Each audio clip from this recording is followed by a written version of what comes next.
Ang kwentong ito ay hango sa totoong buhay. Karanasan ito ni Perino. Taong 1994, Malaya, Bataan.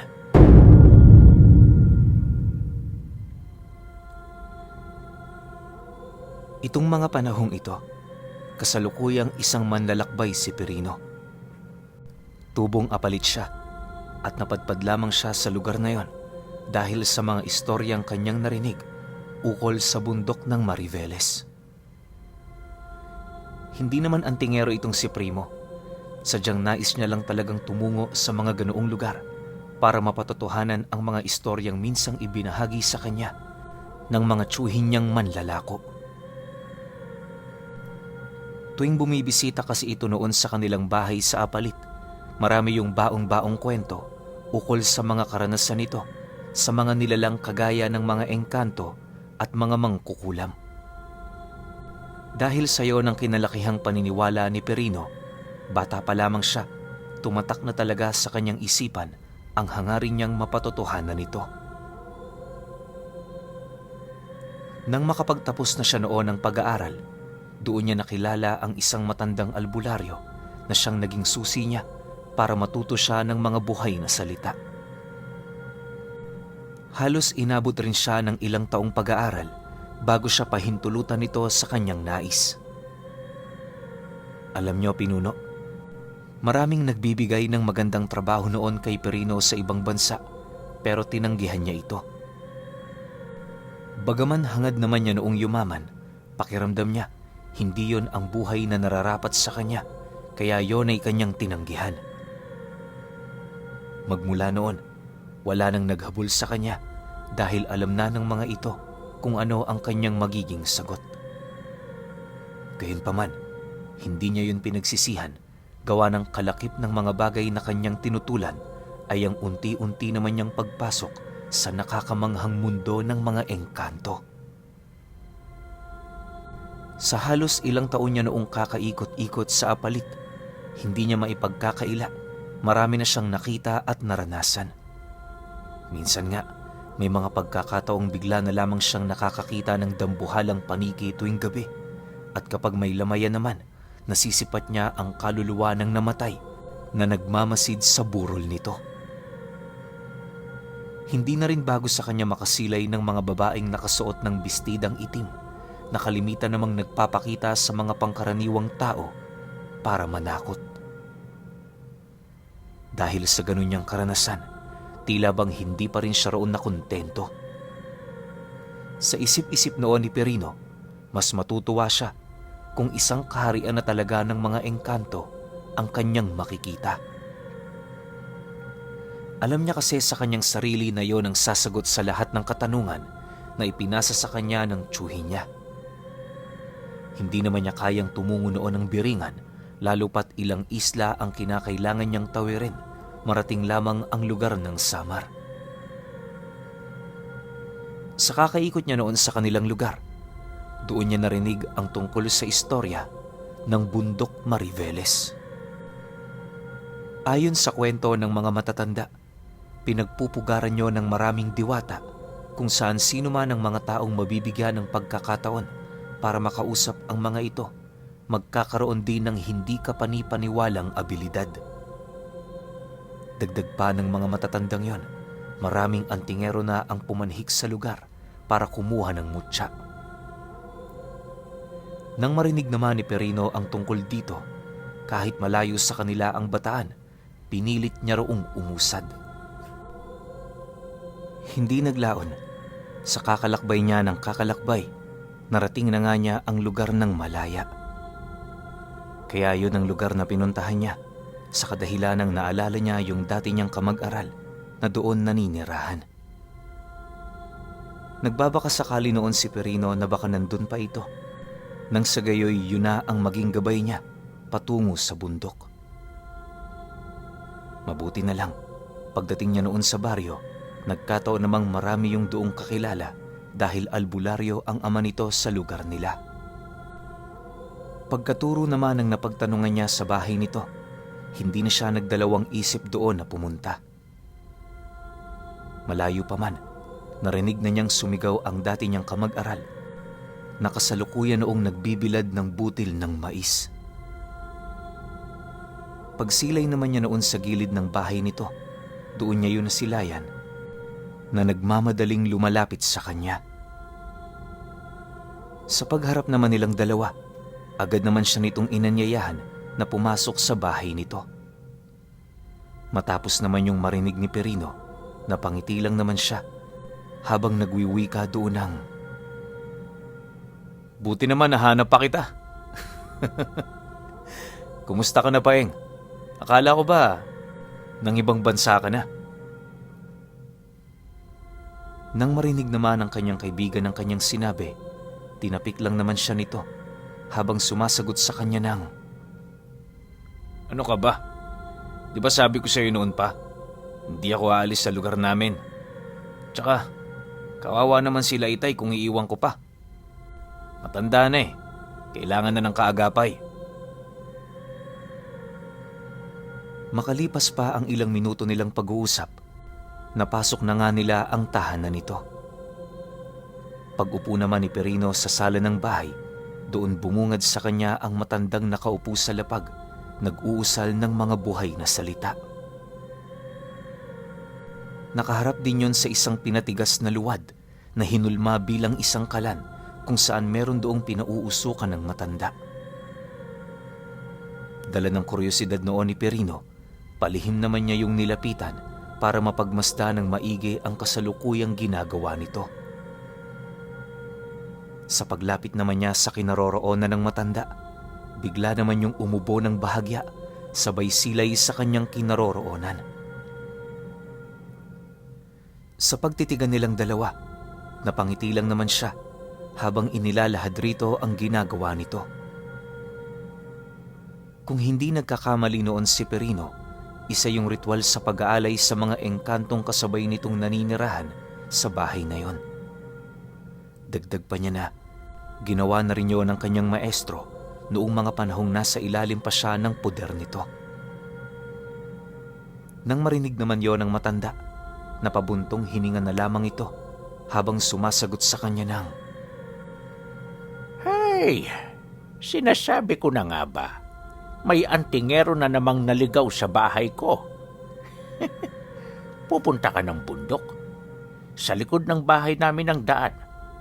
Mag-iingat ka nga lang, sapagkat hindi natutuwa ang mga nilalang na naroon sa sino mang taong may kamalayan pagdating sa lihim na karunungan.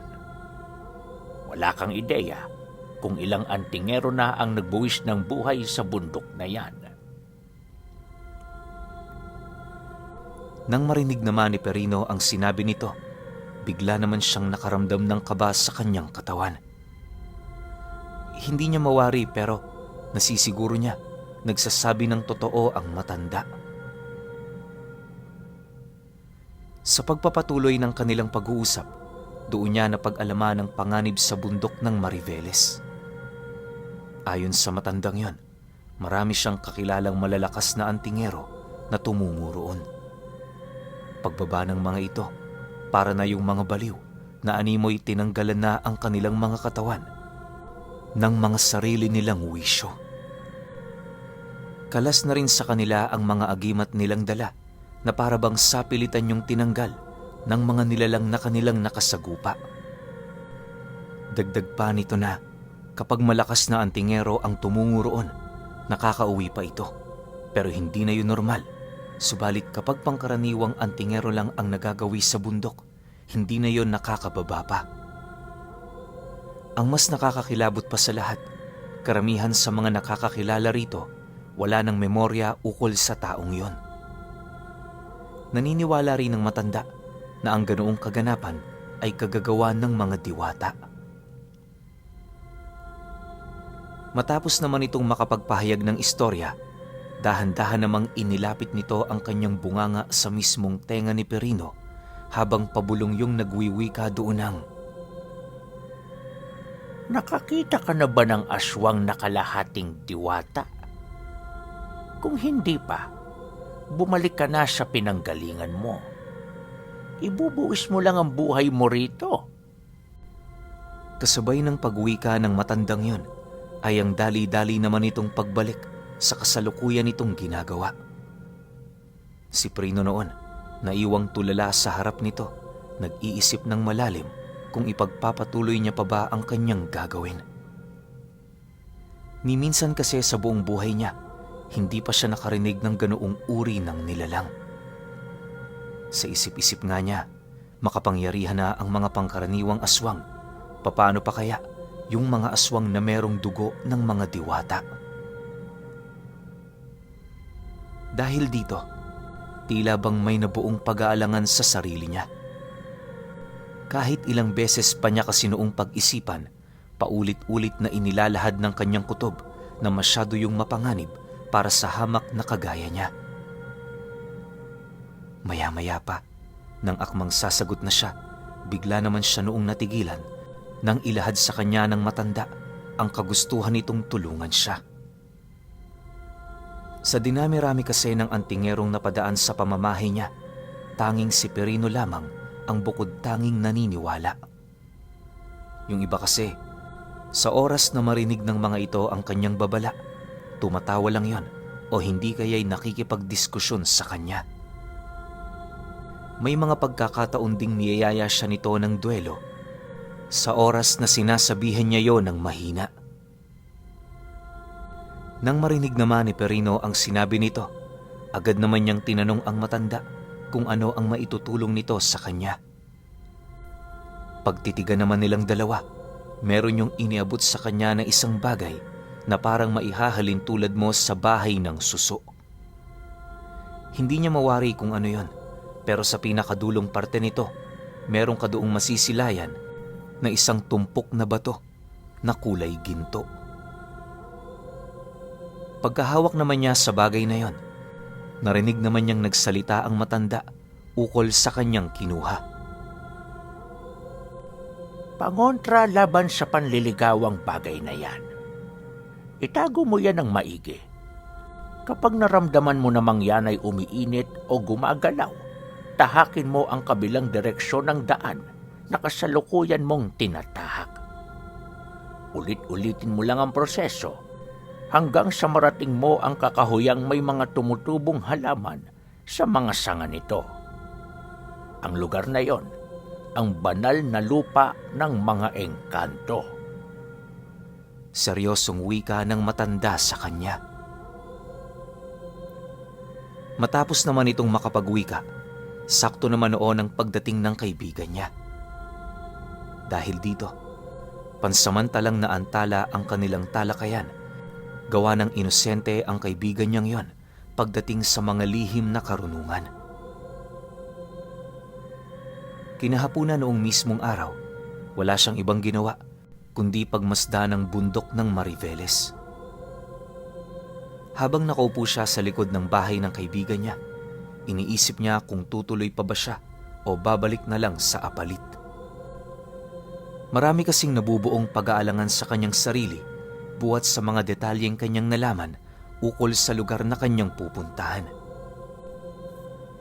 Sa pagsapit ng gabi, matapos naman ang kanilang hapunan, muli siyang tinawag ng ama nito para kausapin. Habang pinagmamasdan nila ang bundok, maya't maya naman ang pagturo nito sa mga lugar na alam niyang peligroso. Ayon sa matanda, na kung itutuloy niya ang kanyang lakad, iwasan niyang dumaan sa mga lugar na yon.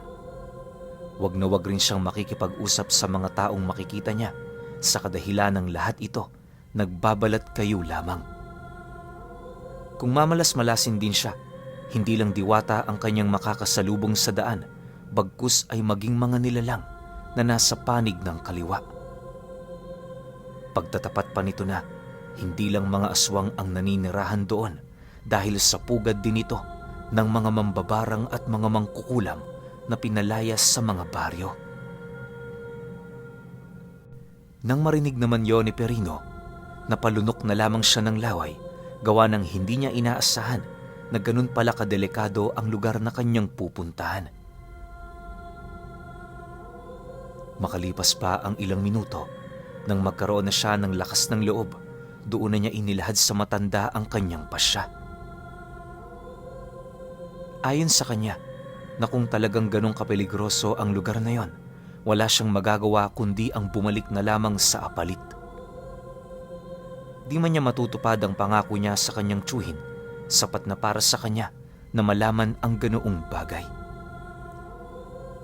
Matapos naman yung marinig ng matanda, tumawa lang naman yon habang sumasagot sa kanya ng, Sumobra ka naman sa takot, bata. Dapat tinanong mo muna kung pwede ba akong sumama. Huwag kang magalala. Dahil sa nakikita kong mabuti naman ang iyong puso, hayaan mong samahan kita.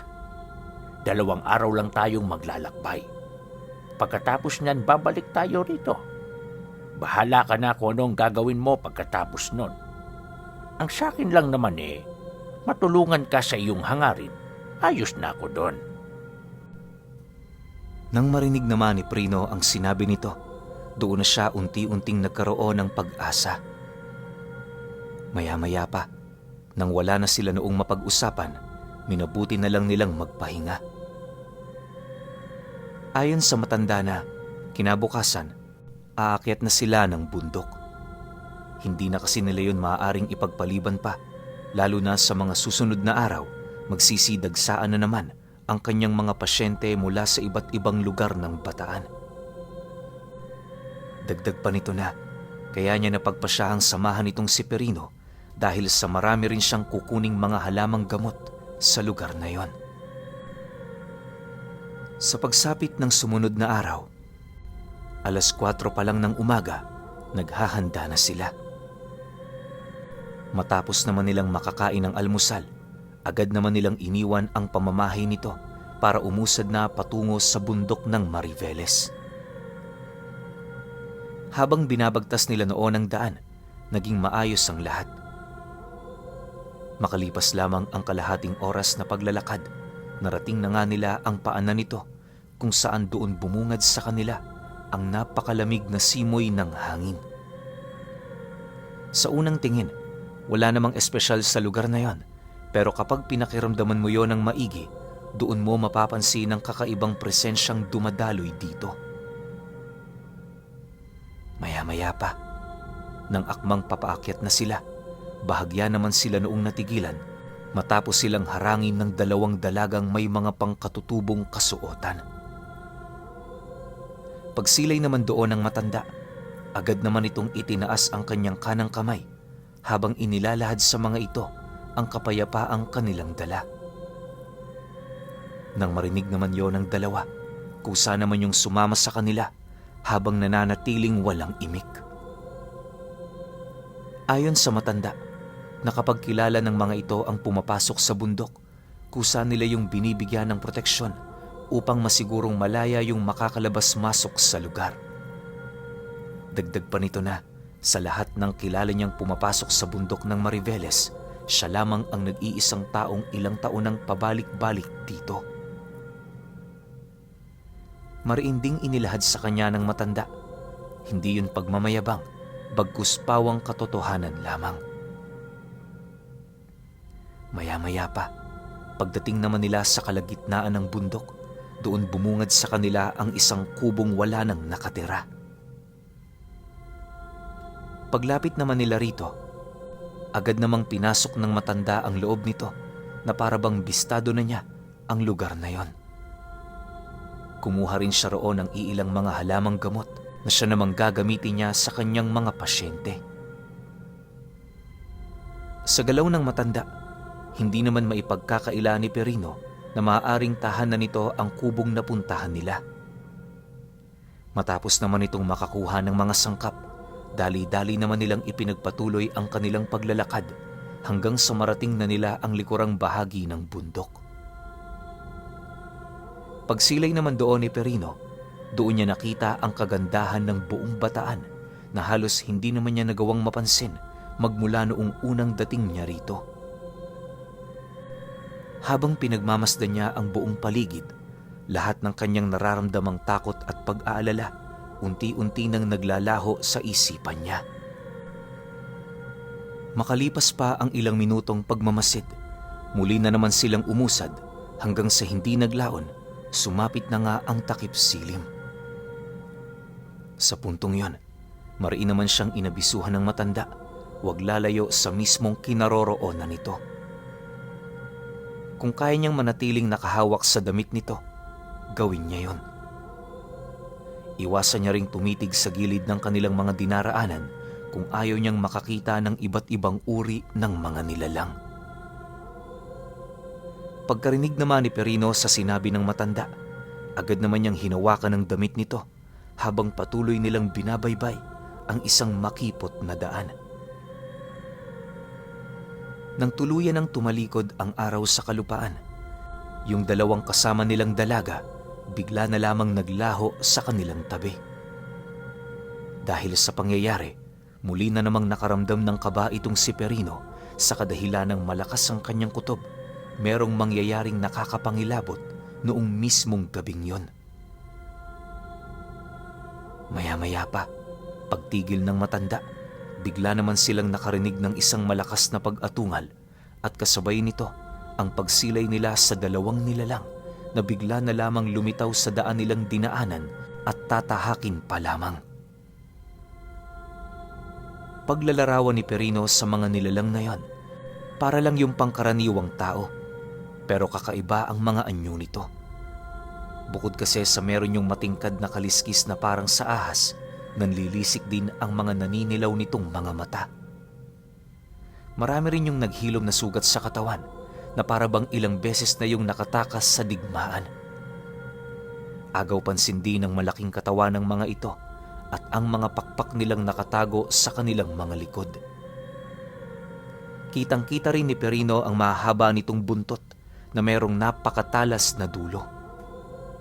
Sa estado ng mga nilalang na yon, aminado siya, hindi yun mga pangkaraniwang aswang. Kung hindi siya nagkakamali, yun na nga ang tinutukoy sa kanyang mga nilalang ng matanda. Dahil sa pangyayaring yon, halos manginig naman ang kanyang buong katawan, dala ng takot. Sa isip-isip niya, kahit marami na siyang alam na karunungan, magsisilbi pa rin siyang pagkain ng mga ito. Dagdag pa ni Perino na, mabuti na lang, nagpasama siya sa matandang yon dahil kung hindi, paniguradong hindi na siya makakabalik ng buhay sa apalit. Sa pagpapatuloy ng ganoong pangyayari, pansin na pansin naman niya ang tila bang pagiging kampante ng kasama niyang matanda. Hindi naglaon, bigla na lamang yung pumalakpak at kasabay nito ang pagwika nito sa mga nilalang na yun ng, Hindi niyo ba ako nakikilala? O sadyang nakalimot na kayo? Ay, mukhang gusto niyo na naman atang matuto. Kailan niyo pa kaya mauunawaan na imposible para sa inyo na matalo ako? Kasabay ng pagwika nito ay ang dahan-dahan naman itong pagdukot ng kanyang punyal na merong nakabaong kulay berdeng bato sa dulo ng hawakan nito. Pagsipat naman sa kanya ng matandang yon, napangiti na lamang ito habang pabulong na nagsasabi sa kanya ng, Pito ka lang, iho. Huwag kang aalis ha. Nihahakbang kahit isa. Sumunod ka. Baka tamaan ka ng gagawin ko. Matapos naman itong makapagwika, laking gulat na lamang niya nang bigla yung maglaho at kasabay nito ang bigla na lamang pagsiatungal ng 4 na nilalang na humarang sa kanilang dinaraanan. Sa paglitaw naman ng matandang yon, kitang-kita ni Perino kung papaano nito hawakan ang ulo ng isang lalaking nag-aangil. Maya-maya pa, nang akmang uundayan na nito ng saksak ang matanda, laking gulat na lamang nito nang tamaan niya ang kanyang kasama na bigla na lamang lumitaw sa harapan niya. Sinubukan pa nilang hanapin noon ang matanda pero sa hindi malamang dahilan, tila bang lahat ng pinaglilitawan nito ay parang isa lamang panlalaro. Pakiramdam noon ni Perino, lahat ng pandama ng mga kalaban nila binago ng husto ng kung anong abilidad nito. Halos hindi kasi nito mapagkatiwalaan ang kanilang paningin sa kadahilanang parang tumutulong na rin yon sa matandang yon. Sa kanyang pagmamasid, doon niya napagtanto, kagagawa ng punyal ng matanda ang ganoong abilidad. Pagkaraan pa ng 10 minuto, wala na ring nagawa ang mga aswang, kundi ang bumagsak sa harapan ng matanda habang naliligo sa kanilang mga sariling dugo. Ang dalawa sa mga ito, tuluyan ng binawian ng buhay matapos magtamo ng saksak sa dibdib at leeg. Sa pagbalik ng katahimikan sa paligid, nagpatuloy lang naman ang kanilang paglalakad hanggang sa marating na nila ang parte ng bundok kung saan itinuturing na banal na lupa ng mga engkanto. Habang pinagmamasdan nila ang buong paligid, doon nila nasilayan ang iilang mga diwata na nakaupo sa mga madamong halaman ng mga matatandang puno. Makalipas pa ang ilang oras, sumapit na nga ang bukang liwayway. Yun na rin ang naging hudyat para sa kanila na bumaba na. Pagbalik naman nila sa bahay ng matanda, meron yung ibinigay sa kanyang isang buto na may hahalin tulad mo sa tumigas na binhi ng mais. Ayon sa matandang yon, pampaswerte yun sa negosyo. Kung hangad niyang maging negosyante, dasalan niya lang ito tuwing Huwebes at Linggo. Huwag niya ring kakalimutan ang mga bawal sa mutyang yon para hindi yun mamatay at mawala ng bisa. Alam mo, Pinuno, pagbalik noon ni Perino ng Apalit, napagdesisyonan niyang magbagong buhay. Nagsimula siya sa negosyo niyang maliit na karinderya hanggang sa hindi naglaon nakapagpundar na din siya ng iba't ibang negosyo. Pag-asawa niya noon, may sarili na siyang bahay at sasakyan. Marami na rin siyang naipundar na lupa sa kanilang probinsya na siya namang pinakikinabangan ng mga kadugo niya. Magpahanggang sa ngayon, kahit matanda na itong si Perino, hinding-hindi pa rin niya makakalimutan ang tungkol sa ama ng dati niyang kamag-aral na nagpakita sa kanya ng hiwaga sa bundok ng Mariveles.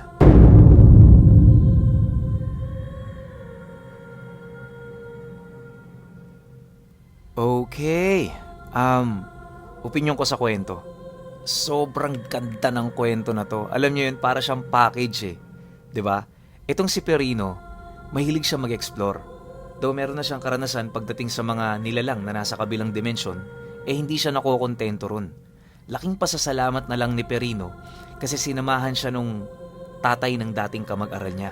Kasi aminado rin naman si Perino na kung hindi siya sinamahan nun, malamang sa malamang talaga, tigok siya.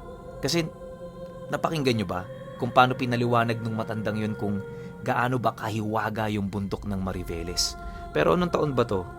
Wag nating isipin na lahat ng bundok sa Mariveles ganun ha. Baka kasi isipin niyo lahat na lang ng makita niyong bundok sa Mariveles ganun eh. Pero taong 1994 to, so ilang dekada na yung lumipas. Siguro yung naakitang bundok neto ni Perino hindi na ganun. 'Di ba? Yun lang yung nakita ko sa kwento, pero overall sobrang ganda nito, tsaka ang galing nung matandang sumama sa kanya. Sobrang bangis nun. Tapos yung binigay pang mutya, yun yung pinakapanalo ron. Pero syempre, kayo pa rin. Kung may opinion kayo sa kwentong ito, comment nyo lang sa baba. Yun lang. Hanggang sa susunod na kwento. Salamat.